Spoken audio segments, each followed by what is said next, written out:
વિધિવત રીતે ભાજપમાં જોડાયા છો, ઘણા વર્ષથી કોંગ્રેસમાં હતા, લીડર હતા, હવે ધારાસભ્ય પદ જતું રહેશે, કઈ રીતે આગળ મહેનત કરશો, શું જોઈ? અને ધારાસભ્ય પદમાંથી મેં રિઝાઇન કરી દીધું છે અને કોંગ્રેસમાંથી પણ રિઝાઇન કરી દીધું છે.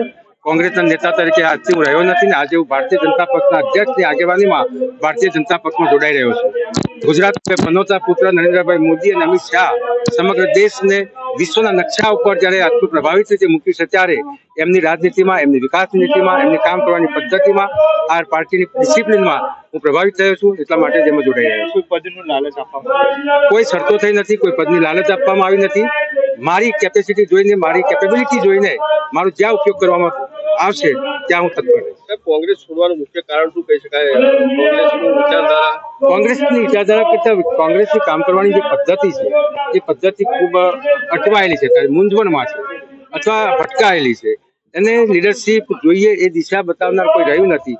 અને જ્યારે દેશને લગતા મુદ્દા હોય, દેશના વિકાસને લગતા મુદ્દા હોય, રાષ્ટ્રવાદને લગતા મુદ્દા હોય, સર્જિકલ સ્ટ્રાઇકને લગતા મુદ્દા હોય, કોરોના કાળમાં વેક્સિનને લગતા મુદ્દા હોય અને રામ મંદિર બની રહ્યું હોય, ત્યારે આવા સમયે જ્યારે પોઝિટિવ કામ થઈ રહ્યું હોય ત્યારે નેગેટિવિટી કામ ન ચાલે.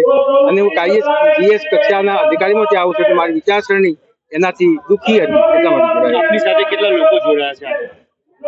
આજે જે રિપોર્ટ કરી રહ્યો છું એમને અને જે સમર્થન પત્રમાં સહી કરીને આપી છે એવા 1500 કાર્યકરો અને મોટા ભાગના કોંગ્રેસના આગેવાનો મારી સાથે ભારતીય જનતા પક્ષમાં જોડાઈ રહ્યા છે. બીજેપીને હવે કઈ રીતે લાભ મળશે, ખાસ નાગરિકોને આપનો કઈ રીતે લાભ મળશે? હું આ જિલ્લામાં નાયબ જિલ્લા વિકાસ અધિકારી તરીકે કામ કરી છે, આ જિલ્લામાં નાયબ કલેક્ટર તરીકે કામ કરી છે, આ જિલ્લામાં ડીપીઓ જિલ્લા પ્રાથમિક શિક્ષણ અધિકારી તરીકે કામ કરી છે, આ જિલ્લામાં જિલ્લા પંચાયતના કારોબારી સમિતિના અધ્યક્ષ તરીકે કામ કરી છે. એટલે કયા તાલુકાને, કયા ગામને, કયા સમાજને, કયા વર્ગને શું જોઈએ છે વિકાસ માટે એનાથી માહિતગાર છું. એટલે મારી જે કઈ શક્તિઓ છે એ આ જિલ્લાની અને વિજાપુર તાલુકાની જનતા માટે વાપરી છે.